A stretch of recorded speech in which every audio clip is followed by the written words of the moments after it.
Liguei, ué. Estava ligado.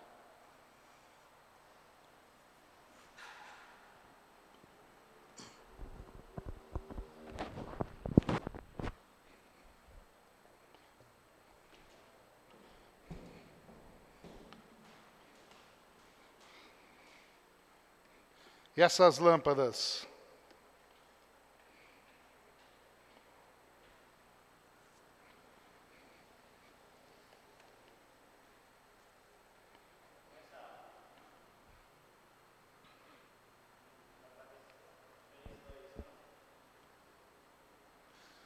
Bom dia a todos. Nesse domingo, 3 de janeiro de 2021, primeiro domingo do ano, nossa primeira escola dominical.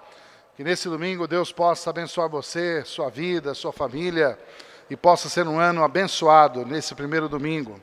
Que Deus abençoe a todos, você e sua família. A nossas EBDs, a cada domingo pela manhã, temos falado sobre Cristo nas famílias, Cristo em casa. E nessa manhã, eu quero convidar você a estudarmos um texto, um versículo, na verdade lá no Antigo Testamento. Alguém vai perguntar, mas o que tem a ver isso com Cristo? Em primeiro lugar, afinal de contas, o Senhor Jesus, da Trindade Divina, sempre existiu muito antes de estar encarnado como homem. E quando nós falamos do Senhor Jesus, nós sabemos que falamos de um Deus eterno. E aí eu quero falar sobre a presença dele real, não física, mas real, também lá no Antigo Testamento. O texto que nós vamos meditar nessa manhã está em 1 Crônicas, primeiro livro das Crônicas, capítulo 16, e nós vamos ler apenas um versículo, verso 28. 1 Crônicas, capítulo 16, verso 28. Diz assim a palavra do Senhor: tributai ao Senhor, ó famílias dos povos, tributai ao Senhor glória e força. Vamos orar. Senhor nosso Deus, obrigado por esse tempo na Tua casa, em que a Tua palavra é ensinada com liberdade.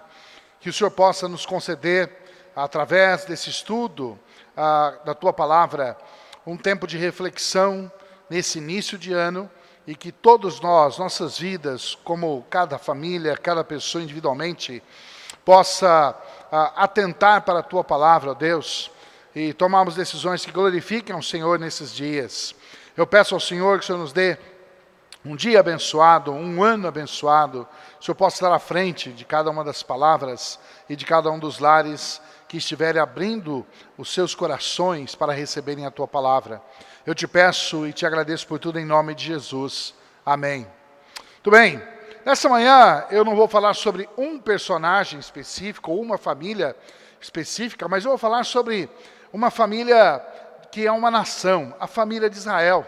Muito embora a gente saiba que a nação de Israel, ela se formou através de uma família, a família de Jacó, e ela mantém esses laços, esses traços familiares ao longo dos seus muitos anos de existência, desde Abraão, Isaac, Jacó, os seus descendentes, as 12 tribos, até hoje mantém uma relação sanguínea, dos povos, mantendo casamento entre as pessoas do mesmo povo, e é uma nação diferenciada nesse mundo, e portanto, apesar do conceito nação, país, claro, mas ainda não deixa de ser uma família. E nessa manhã é exatamente sobre isso que nós vamos falar. Cristo, ou a real presença do Senhor, Deus eterno, do Senhor Jesus, na família de Israel.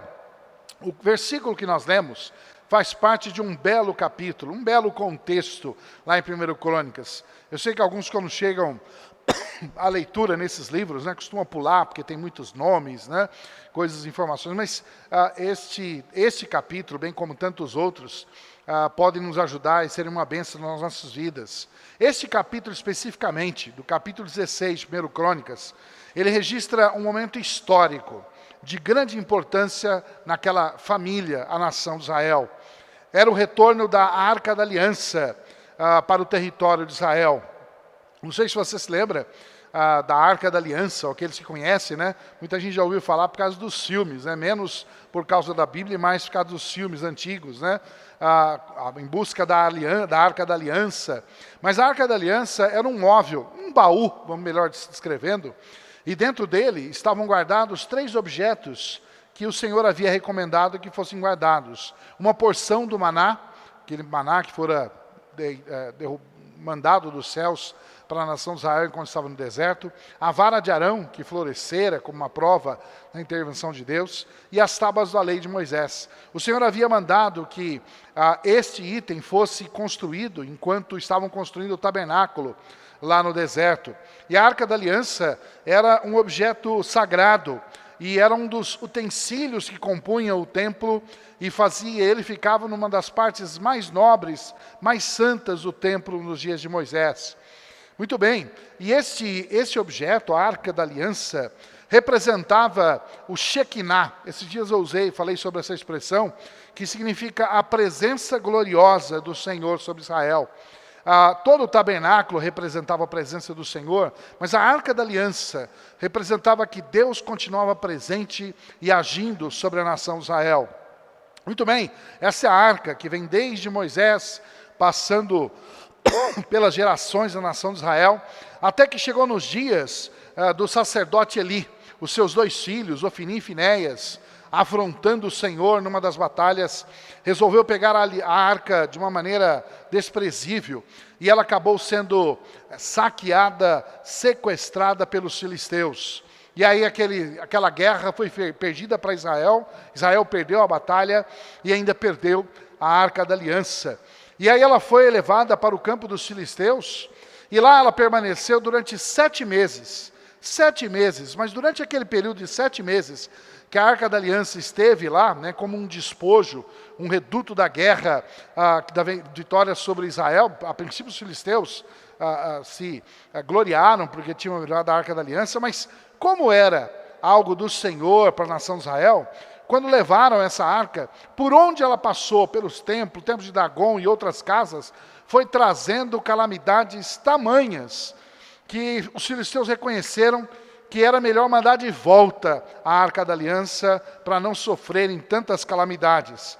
E finalmente combinaram, puseram numa junta de bois e levaram para a primeira cidade que estava próxima, na divisa com Israel, e levaram para uma cidade chamada Kiriat Jearim.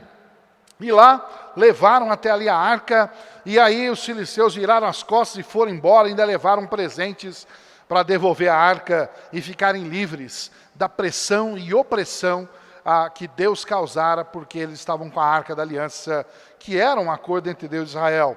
Muito bem, e aí ele chegou naquele lugar, ela acabou sendo recebida por um levita, um homem chamado Abinadab, e ele, durante 20 anos, colocou a arca num canto da sua casa, colocou o seu filho Eleazar para ser o responsável por ela, e durante 20 anos aquela arca ficou ali, e não trouxe qualquer influência, nem positiva nem negativa, à família de Abinadab. Você pode depois ler melhor sobre essas histórias em 1 Samuel capítulo 6, 1 Samuel capítulo 7, que conta essa história, essa narrativa da arca sendo levada até a casa de Abinadab. Bom, o rei Davi então, anos depois isso, né? O rei Davi, sabendo que a arca estava lá, Jerusalém ainda estava para ser construído o grande templo que Salomão, seu filho, iria construir. E ele então prepara uma tenda especial em Jerusalém, um tipo de tabernáculo especial, para que fosse levada a arca da aliança para Jerusalém. No entanto, resolveram fazê-lo de uma maneira errada, desprezando as orientações do Senhor. E no meio do caminho surge um homem chamado Uzá, que resolveu, aí na hora que o boi balançou, a arca podia cair, foi dar uma mãozinha, e ali Deus trouxe uma reação fulminante, né? E Uzá morreu ali na hora. Faltava o temor e a reverência daquele homem e do povo que conduzia a arca, e Deus mostrou a sua justiça ali. Diante disso, todos temeram, e aí aquela arca parou ali numa cidade, numa região, e foi para a casa de um outro homem, chamado Obed-Edom. E essa história é narrada em 2 Samuel, capítulo 6. E os versículos 1 a 11 narram o momento em que essa arca, a Arca da Aliança, é levada e deixada na casa de Obed-Edom. Na casa anterior, ou nos 2 ambientes anteriores, vamos pensar assim, nos filisteus, calamidade. Na casa de Abinadab, nada aconteceu, embora ficou ali 20 anos. Mas na casa de Obed-edom, a Bíblia registra, no texto que eu mencionei, 2 Samuel 6, principalmente o verso 11, que durante os 3 meses que a arca ficou ali, diz o texto que Deus abençoou muito a família de Obed-edom, trouxe grandes bênçãos. Davi, o rei, preocupado com a questão da arca, decide então obedecer e cumprir os rituais e todos os métodos do Senhor, prepara devidamente o processo, o trajeto, a forma de levar, então a arca da aliança vai sendo novamente conduzida a Jerusalém. E o capítulo que nós lemos, aqui de 1 Crônicas, capítulo 16, é exatamente esse momento, em que demonstra esse momento em que Davi finalmente, da maneira certa, seguindo os rituais que o Senhor previa, a arca da aliança é trazida até Jerusalém. E finalmente ela chega. E esse capítulo, 1 Crônicas 16, registra esse momento da chegada da arca e levada para a tenda que o rei Davi havia preparado para ela. E ali ficaria até que anos mais tarde o templo, na verdade, fosse construído nos dias de Salomão, o rei Salomão, filho de Davi. Muito bem, a chegada dessa arca, toda essa explicação para compreender o sentido desse capítulo que nós lemos, e desse versículo especificamente. E aí, a maneira como Davi e o povo tratou a chegada daquela arca, demonstrava algo muito especial. Era uma virada dos tempos, era uma mudança de história, era uma virada de página da história daquele povo. Tantos anos a arca distante, representando a presença do Senhor, e agora finalmente ela voltava para o lugar onde ela deveria estar, junto com o povo ali em Jerusalém. Era o início de uma nova fase, o início de uma nova época, de uma nova era para a nação de Israel.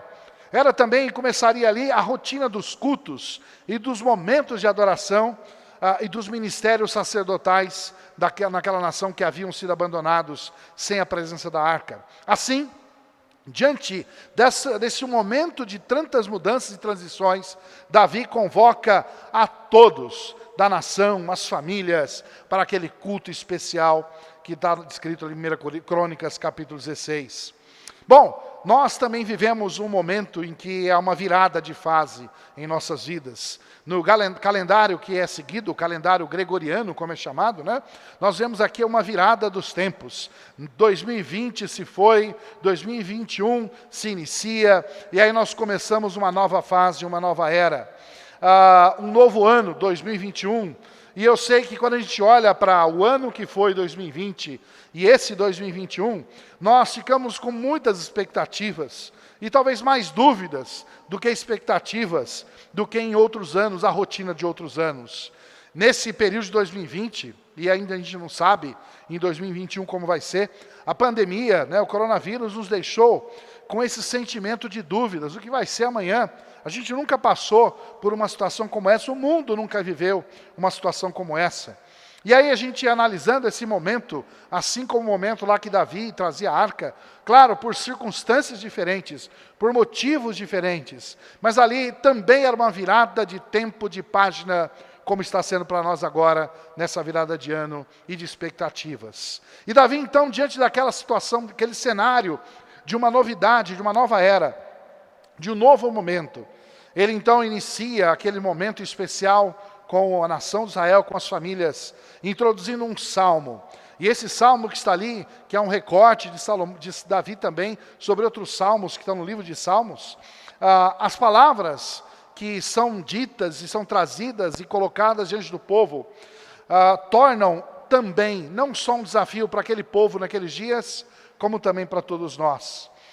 E no meio desse salmo que Davi apresenta naquele culto especial, há esse versículo que nós lemos: tributai ao Senhor, ó famílias dos povos, tributai ao Senhor glória e força. Em outra versão diz assim: deem graças, deem glórias ao Senhor, ó famílias dos povos. E aí aqui Davi coloca não só Israel na jogada, mas todas as famílias de todas as nações do mundo. Ó famílias dos povos. Aí numa outra versão, né, dedicai, volta um pouquinho à anterior, interessante aqui estava aí, dedicai deixa-me ver aqui, dedicai ao Senhor a glória do seu nome, né? Como diz aí, trazei a sua devida oferta, entrai em seus atos. Uma outra que apresentou aí, a gente vê as versões diferentes, ajuda a gente a compreender. Ó nações do mundo, né? Reconheça o Senhor. Mas a expressão que chama a atenção é famílias. Famílias dos povos, as famílias de todas as nações. Deem graças, apresentem-se perante o Senhor. Eu sei que Davi falava diretamente à nação de Israel, mas certamente ele enfatizava cada família daquela nação, bem como todas as demais famílias de todos os povos. E aí, o fato é que, usado por Deus, Davi então falava também para você e para mim, para a sua família e para a minha família. Todas as famílias dos povos deveriam atentar para essa proposta, tributai a glória ao Senhor. Nós sabemos que uma nação é forte quando ele é formado por famílias fortes. Vivemos uma época em que as famílias vêm sendo destruídas, e nós sabemos que há muita ideologia por detrás disso. Então Davi reforça a base do conceito divino, que é a mesma que nós encontramos nas páginas da Bíblia. Davi desafiava cada família para que cada uma delas tivesse um propósito, uma relação diferente diante do Senhor. Não poderia isso ser diferente para nós hoje?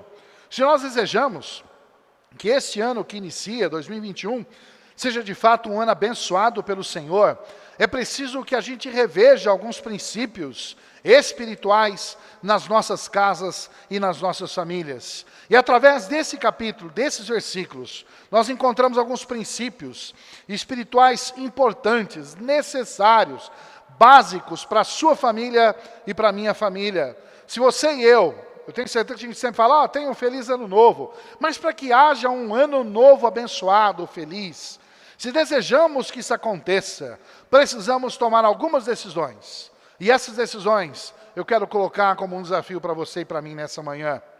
A primeira decisão que nós encontramos aqui no contexto, que é necessária para que você tenha um ano abençoado pelo Senhor, um ano feliz. A primeira decisão, minha família diante do Senhor. A minha primeira decisão, toda a minha família esteja diante do Senhor.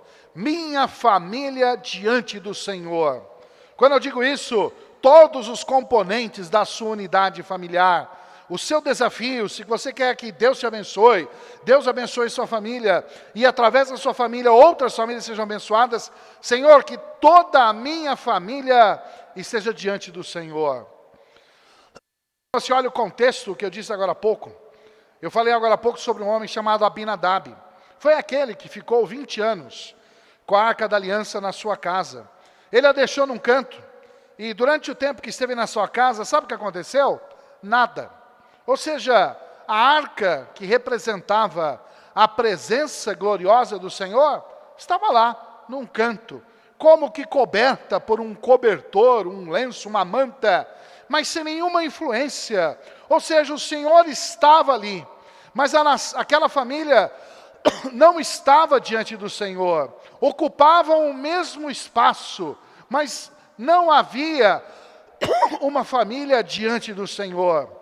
Durante 20 anos, aquela rotina, vamos chamar assim como que uma rotina de cristianismo, uma rotina religiosa, mas nada, era o fato da presença da arca e da família, e nenhuma relação entre família e o Senhor. Ao contrário de Abinadab, quando saiu de lá e ficou na casa de Obed-edom, apenas 3 meses, por 3 meses, e Deus abençoou bastante a família de Obed-edom. Vou pedir para colocar esse texto, que fala sobre Obed-edom, 2 Samuel, capítulo 6, e o verso 10 e 11. Veja comigo, 2 Samuel, capítulo 6, versos 10 e 11. E aí diz lá, então resolveu não transferir mais a arca do Senhor para a cidade de Davi, né? Como dizia, e não quis Davi retirar para junto de si a arca do Senhor, a cidade de Davi, mas Davi a fez levar à casa de Obed-edom, o giteu. Aqui é aquele momento em que eu falei que causou um trauma ali, teve que levar para algum lugar e foi para a casa de Obed-edom. E o verso 11, e ficou a arca do Senhor em casa de Obed-edom, o giteu, 3 meses. Só 3 meses, mas veja a diferença. E abençoou o Senhor a Obed-edom e a toda a sua casa. E abençoou o Senhor aquele homem e a sua família durante 3 meses. Sabe por quê? Porque todos estavam ali. E aqui não era apenas a presença do Senhor no cantinho encostada, mas era uma família perante ou diante do Senhor. Quando Davi reuniu o povo para a chegada da arca em Jerusalém, ele fez o mesmo. Não foi a arca passando e todo mundo, lá vai a arca, né? Vai fazer o quê? Lá vai a arca. Não, era o povo diante do Senhor. Ou seja, o povo estava ali não apenas para assistir, não apenas para ser coadjuvante naquela história. O espírito era outro. O espírito era um na casa de Abinadab, desprezando a presença do Senhor. Era outro na casa de Obed-edom e era outro aqui em Jerusalém, na chegada da arca. Todos estavam envolvidos. Não era uma perspectiva de indiferença. E sabe o que aconteceu como resposta? Tanto em Obed-edom quanto ali em Jerusalém, Deus os abençoou. Eram famílias colocando-se diante do Senhor. E olha, tanto que depois daquele culto, Davi saiu dali, e diz lá que no capítulo 16 de 1 Crônicas, verso 43, quando ele saiu dali, ele foi direto para a sua casa. E veja como diz 1 Crônicas 16, 43. Então, todo o povo se retirou, acabou o culto, acabou tudo, cada um para a sua casa. E veja a última parte. E voltou Davi para abençoar a sua casa. Sabe por quê? Davi, sua família, os demais da família, das demais famílias, estavam diante do Senhor. E Deus os abençoou. A gente às vezes acha que falar que Deus existe, dizer que eu creio que Deus existe, se tornam suficientes. Assim como estar na igreja onde é a casa do Senhor, ou estar perto do povo do Senhor, como se tudo isso fosse diferente. Mas a relação não é assim. A relação é pessoal, é sua família. É preciso que essa presença diante do Senhor seja real, seja de um envolvimento, seja de que fato eu estou diante do Senhor, eu reconheço isso e reconheço diante de mim. Essa condição foi a que estava em Obed-edom, e essa era a condição do povo e de Davi. Ali começavam as bênçãos do Senhor, ali aquela página se virava uma página de um novo tempo, porque aquela família, a família de Israel, estava de fato diante do Senhor. Se você quer começar esse ano de maneira diferente, tendo a bênção do Senhor, a primeira decisão é: onde estará a sua família esse ano? Onde estará a sua família a cada culto? Onde estará a sua família a cada momento no seu lar? Que todas as nossas famílias se coloquem na presença do Senhor, de coração, com verdade, em espírito. E Deus tem interesse de abençoar você, sua família e a nossa igreja. Segunda decisão. Primeira, minha família diante do Senhor. A segunda, minha família celebrando ao Senhor. Primeiro princípio é a minha família diante do Senhor. A segunda, minha família celebrando ao Senhor. Como eu disse, Davi estava restaurando o culto de adoração à nação de Israel. O povo chegou, se reuniu ali perante o Senhor, e aí várias pessoas foram escaladas para os ministérios daquele culto, né? Várias atividades e tarefas estavam sendo desenvolvidas. E aí eles começaram a agir, a celebrar ao Senhor. Diz o texto em 1 Crônicas, capítulo 16, no verso 4. 1 Crônicas, capítulo 16, verso 4. Veja como eles começaram o processo de celebração. E pôs alguns dos levitas por ministros perante a arca do Senhor. Isto para, aqui tem 3 palavras: recordarem, louvarem e celebrarem ao Senhor Deus de Israel. Celebrar, a última palavra destacada, celebrar. Celebrar é algo pessoal. A gente sabe que celebrar é festejar, comemorar.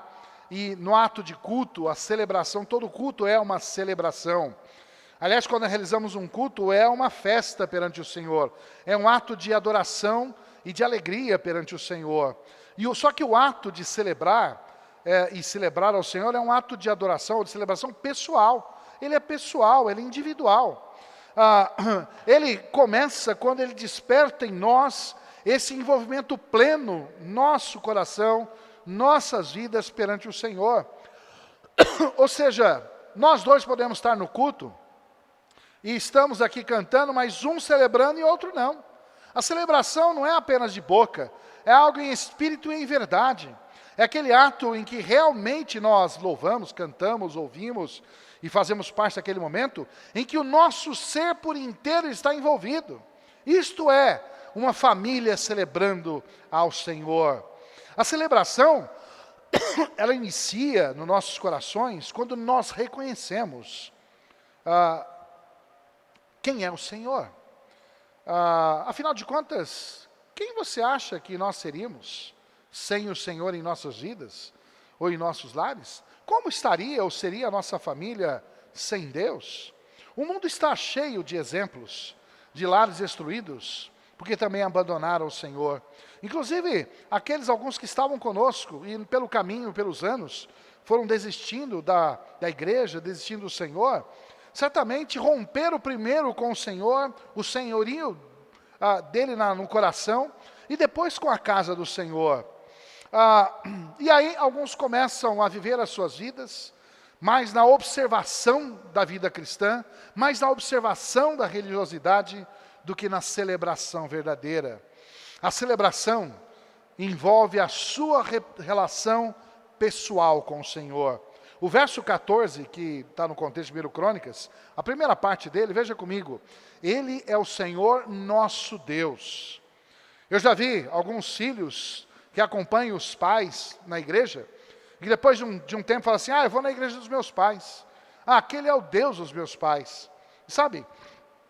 E às vezes isso não é uma mera expressão, mas significa algo ruim. Ou seja, que ainda não é o Deus e o Senhor daquela vida.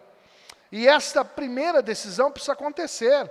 A celebração só acontece quando o Senhor é o meu Deus, é o nosso Deus, é o Senhor de nossas vidas. Esta é a nossa primeira ação ou reação se queremos celebrar ao Senhor.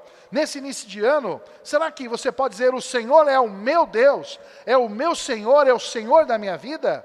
A celebração inicia com a nossa adoração e o reconhecimento desse Senhor, meu Senhor.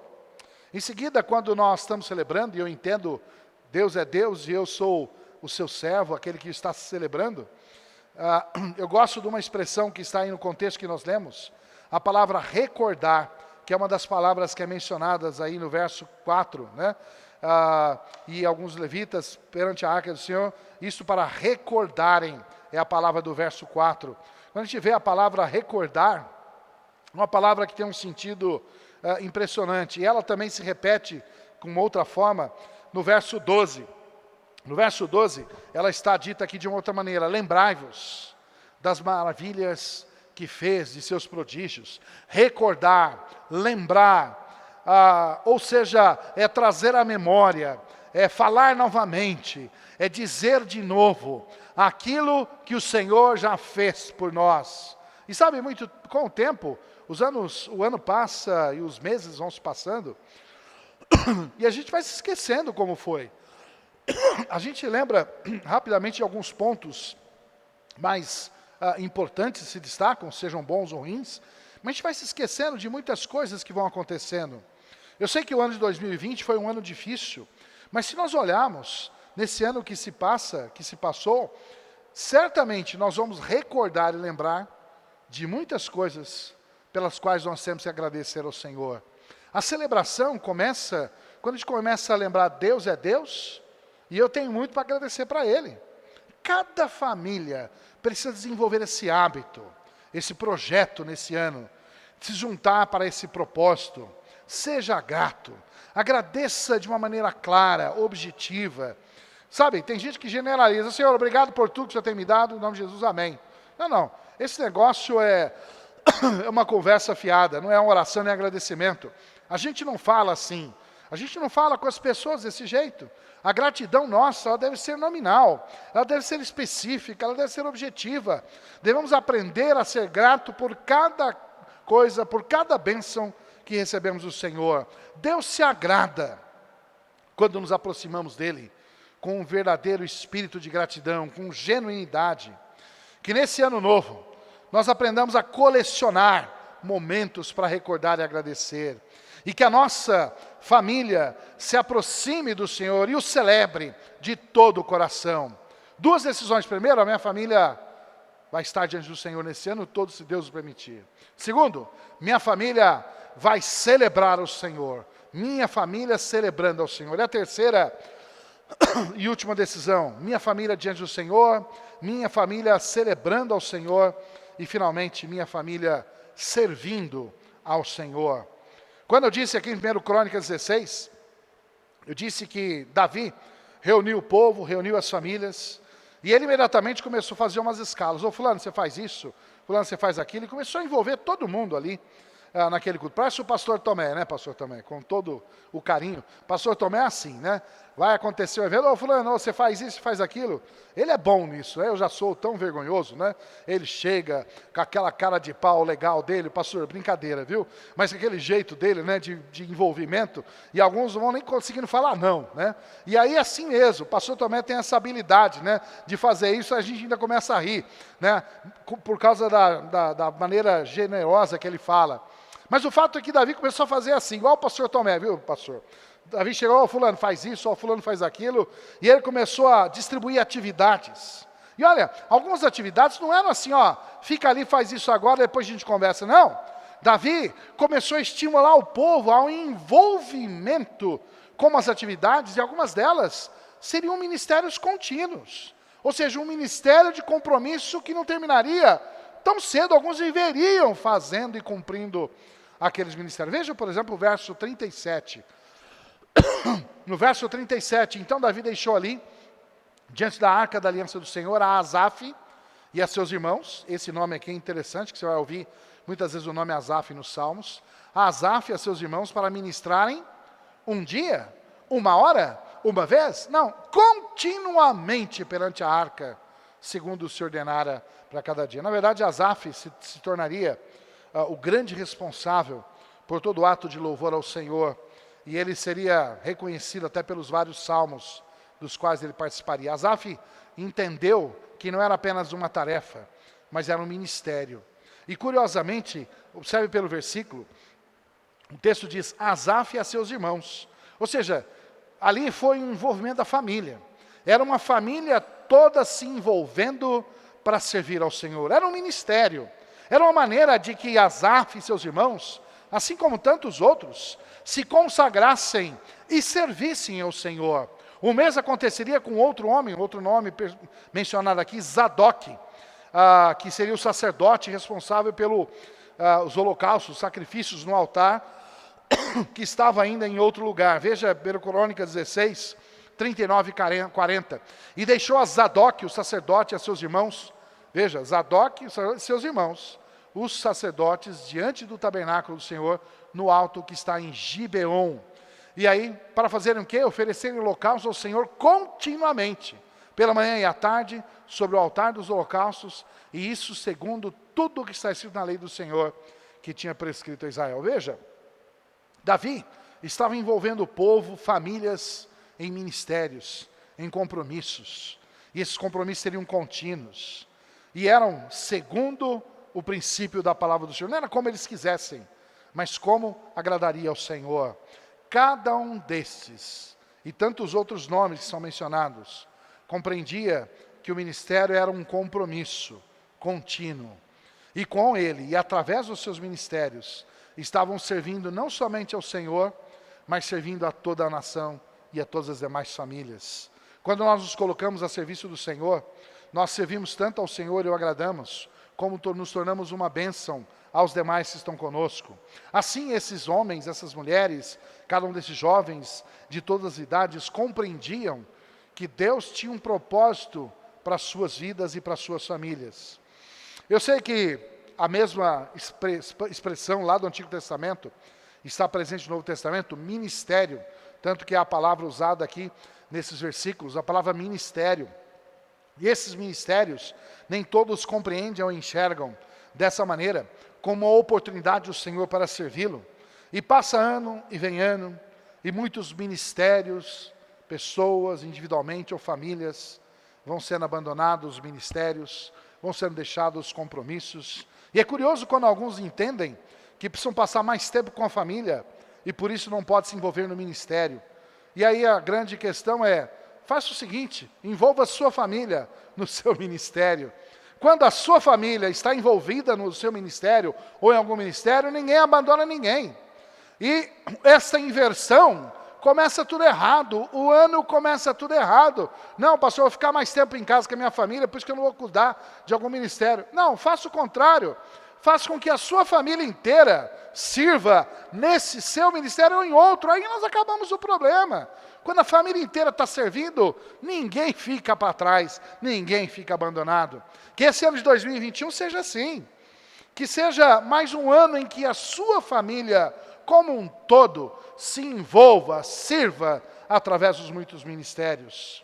Além dos ministérios, dos serviços ministeriais nos cultos, cada um era desafiado por Davi a continuamente proclamarem ao Senhor perante outros. Ou seja, Davi não estava pedindo para que eles servissem apenas durante os ministérios ou nos atos de execução das suas tarefas.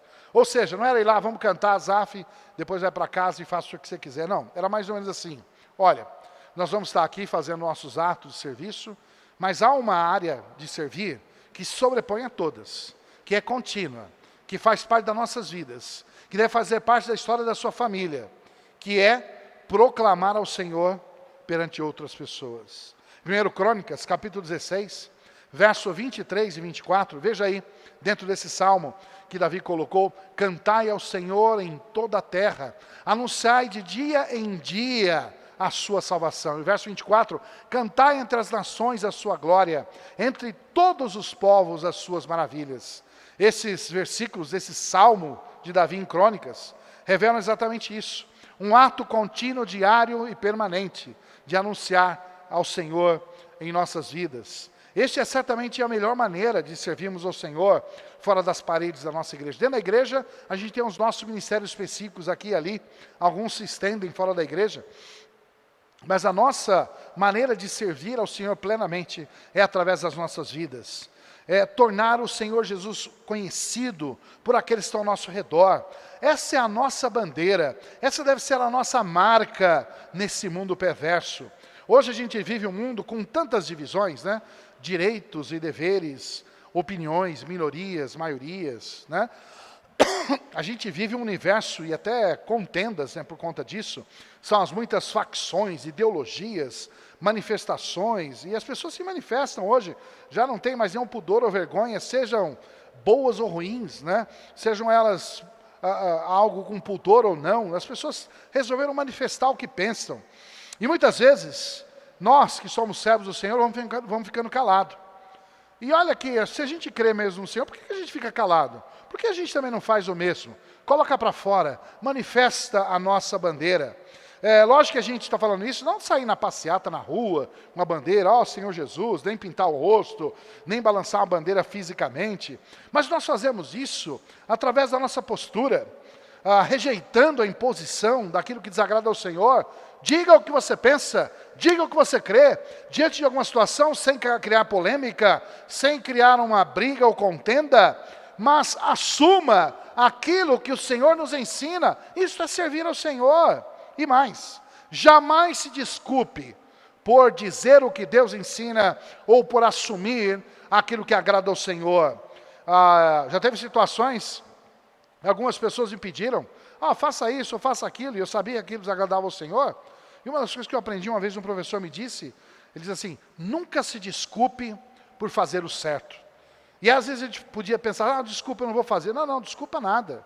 Eu não peço desculpas para fazer aquilo que agrada ao Senhor. A gente não fala, me desculpe, a gente simplesmente faz. Porque eu vou honrar ao meu Senhor, eu não vou fazer. Você não precisa dizer tudo isso. Não posso fazer, ou não quero, não desejo. Não se desculpe por fazer o certo e nem fazer aquilo que agrada ao Senhor. O mundo precisa ver que Deus é Deus. E que Ele tem nesse mundo ainda um povo que se distingue, que é diferente dos demais. E não a diferença por qualquer razão, mas porque nossos princípios são outros, porque os nossos valores são outros.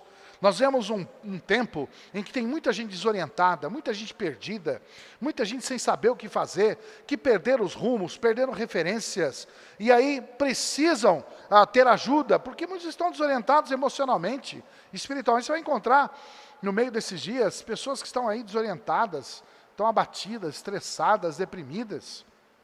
E nós, como povo do Senhor, precisamos mostrar, peraí, eu tenho um caminho para você, eu tenho um Deus maravilhoso, e você ser essa referência através do Senhor Jesus. Nós somos luz que reflete o Senhor Jesus em nós.